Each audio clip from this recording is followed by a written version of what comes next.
আর 25 হচ্ছে tutorial project এই সমস্ত কলেজ তোমাদের দেবে, এটা কলেজ থেকে দিয়ে দেওয়া হয়। আচ্ছা, এরপর হচ্ছে মাইনর এম। মাইনর সাবজেক্ট একটা থাকে যে অনার্সের সাথে তোমরা ফর্ম ফিল আপের সময় পাশে যে সাবজেক্ট নিয়েছিলে সেটা হচ্ছে তোমাদের মাইনর।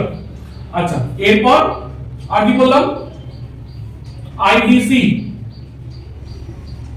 এটা কলেজ দেয় তো? হ্যাঁ, তোমাদের কি দিয়েছে? আমাদের ফিজিক্যাল এডুকেশন আছে, ইকোলজি আছে আর আর্ট আছে। সব সাবজেক্ট থাকে না, তবে চেষ্টা করবে নিজেদের ভালো লাগার সাবজেক্টকে চুজ করতে, ঠিক আছে? যেরকম ফিজিক্যাল এডুকেশন দিয়েছে, ফিজিক্যাল এডুকেশন ভালো সাবজেক্ট, পছন্দ নয়? আর কি কি আছে ওর সাথে? ইকোলজি আছে আর একটা ওই দুটো রাখো।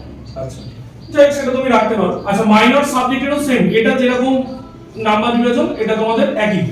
আচ্ছা, আইডি সাবজেক্ট এটা তো কলেজ দেবে, এটা অপশন থাকে, এটা অপশন, তোমরা চাইলে নিজেদের ইচ্ছে মতো পাবে না যদি কলেজে সেটা না থাকে, ঠিক আছে? এরপর তোমাদের একটা সাবজেক্ট আছে, সেটা হচ্ছে এসিই, সরি এইসি, তাহলে এটা কি পার্মানেন্ট মার্ক নাকি কম্পালসরি? ইংলিশ। তোমাদের কি দিয়েছে সব? ইংলিশ কম্পালসরি প্রত্যেকের ইংলিশ? প্রত্যেকের? বাহ, এটা তো তাহলে ভালো ব্যাপার। আচ্ছা, এসিসি, এটার সাথে এই সিসি1 এর রিলেটেড একটা সাবজেক্ট এটা, ঠিক আছে? যার যেটা অনার্স আছে এই সাবজেক্ট এসিসি1 এর সাথে রিলেট করে এসিসি সাবজেক্টটা দেয়। তোমাদের কি দিয়েছে? আমাদের ইংলিশ আছে, কারণ আমরা ইংলিশ অনার্স নিয়েছি। বাংলা হচ্ছে এটা প্র্যাকটিক্যাল, এই যে টিউটোরিয়াল এটা অনেকটা বেশি, এটা নাম্বারটা অনেক বেশি স্কোর করা যায়। এই পাঁচটা ছাড়া আরেকটা তোমাদের এখানে সাবজেক্ট আছে সিভিএসি, কমন ভ্যালু অ্যাডেড কোর্স। এইখানে দুটো সাবজেক্ট আছে, এখানে আছে একটা হচ্ছে ইএমভিএস, আরেকটা আছে কনস্টিটিউশন, সংবিধান। এই কনস্টিটিউশন, সংবিধান এই সাবজেক্টটা তোমাদের কম্পালসরি, ইএমভিএস এটাও কম্পালসরি, প্রত্যেকের এক। কেন না, যেহেতু আমরা ভারতের নাগরিক, ভারতের সংবিধানটা জানাটা আমাদের প্রয়োজন। দৈনন্দিন জীবনে চলতে ফিরতে, গাড়ি ফাড়ি চালাতে আমাদের অধিকার, গণতন্ত্র, পতাকা, জাতীয় সঙ্গীত, এই সমস্ত মানে যেটা আমাদের সাধারণ জ্ঞান থাকা উচিত, সেটাকে নিয়ে আমাদের একটা দেওয়া আছে কনস্টিটিউশন।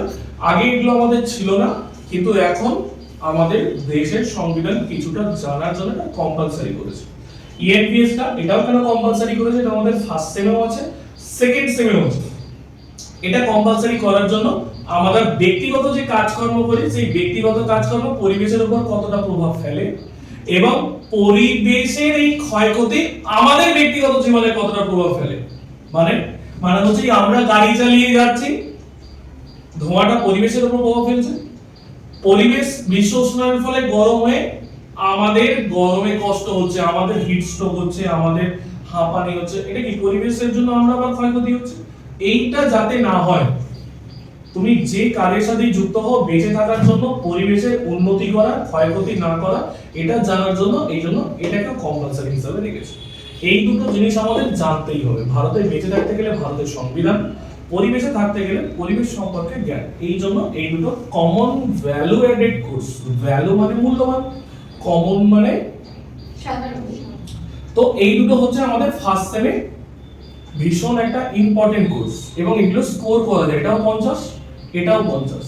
কনস্টিটিউশনে 25 নম্বরের দুটো কোয়েশ্চেন থাকে, একটা হচ্ছে মডিউল 1 থেকে দুটো অপশন থাকে, একটা লিখতে হয়। মডিউল 2 থেকে দুটো অপশন থাকবে, একটা লিখতে হয়। 25 নম্বরের দুটো বড় কোয়েশ্চেন, একটাই 25 নম্বর দিতে পারে। ধরো দিল ভারতের সংবিধানের বৈশিষ্ট্য, একটাই 25 নম্বর। আবার পার্ট মার্কিংও থাকতে পারে 15+10, ঠিক আছে? মৌলিক অধিকার দিল, তার সাথে কিছু একটা দিয়ে দিল, 51 নম্বর ধারায় কিছু একটা কোয়েশ্চেন একটা দিয়ে দিল, সেটাও থাকতে পারে। তাহলে এটা একটুখানি মানে সুবিধাও আছে, অসুবিধা আছে। কেন? যদি কমন পড়ে যায় 25টা নাম্বার একদম পরিষ্কার, দুটো কোয়েশ্চেন কমন করলেই 50। যদি আনকমন পড়ে তখন লিখতে অসুবিধা হবে, ঠিক আছে? ইএনপিএস এর ক্ষেত্রে সুবিধাটা কিন্তু আছে। ইএনপিএস এর ক্ষেত্রে এই যে 50, এটার পার্ট মার্কিং আছে। 1 নম্বরের এমসিকিউ থাকে 10টা, 12টা থাকে, 10টা লিখতে হয়, তাই 10 নম্বরের। আর 2 নম্বরের এসএকিউ এটাও থাকে 10টা, তাহলে 10 দুগুণে 20 আর 10 একে 10।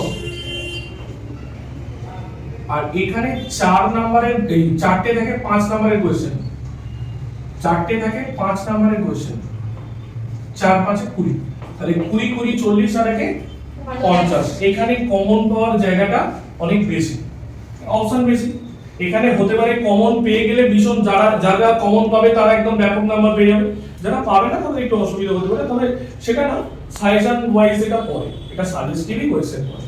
যেহেতু আগের বারে একজনরাই খালি ফার্স্ট সেম এক্সাম দিয়েছে, এটা আগের বছরই চেঞ্জ হয়েছে, তোমরা সেকেন্ড মানে দ্বিতীয় ব্যাচে। এই হচ্ছে তোমাদের ফার্স্ট সেমের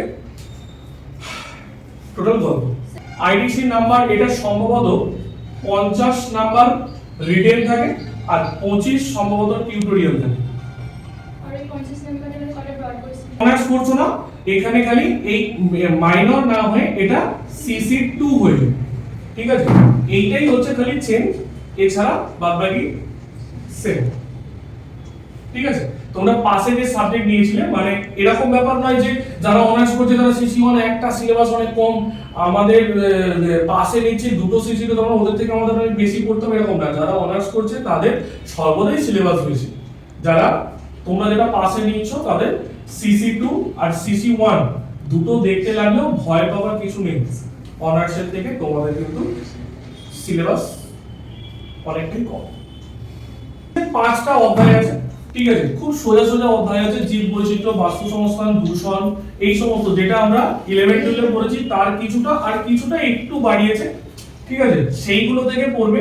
তোমাদের বই বিভিন্ন লেখকের বিভিন্ন বই বেরিয়েছে, কিন্তু আমি তোমাদের কোয়েশ্চেন লিখিয়ে দেবো, আমি তোমাদেরকে অধ্যায়টা পড়িয়ে দেবো। এবার আশা করা যায় সেটা কমন পাওয়া যেতে পারে। আগের বারে এসেছিল, কমন এসেছিল, এবার দেখা যাক, যেহেতু এই তো একটা এক্সাম হয়েছে, আমাদেরকে ব্যাকে যদি আমরা ফিরে যাই কি রকম সাজেস্টিভ কোয়েশ্চেন এসেছে, যে কোয়েশ্চেন প্যাটার্ন দেখে যেরকম বোঝার, সেরকম একটাই মাত্র কোয়েশ্চেন আছে আমাদের আগের বছরে। কিন্তু আগের বছরের কোয়েশ্চেন এবছরে দেবে এরকম তো নয়। আমরা সেইগুলো আমরা এতদিন পড়ে এসেছি, জানি যে আগের বছর যেটা পড়ে যায় পরের বছর সেটা আসার সম্ভাবনা কম থাকে। তাহলে সেগুলো বাদ দিয়ে আমরা পড়লে আশা করি কমন চলে আসে, ঠিক আছে? সময়টা আমাদের অনেকটা দেরি হয়ে গেছে, কারণ 6 মাস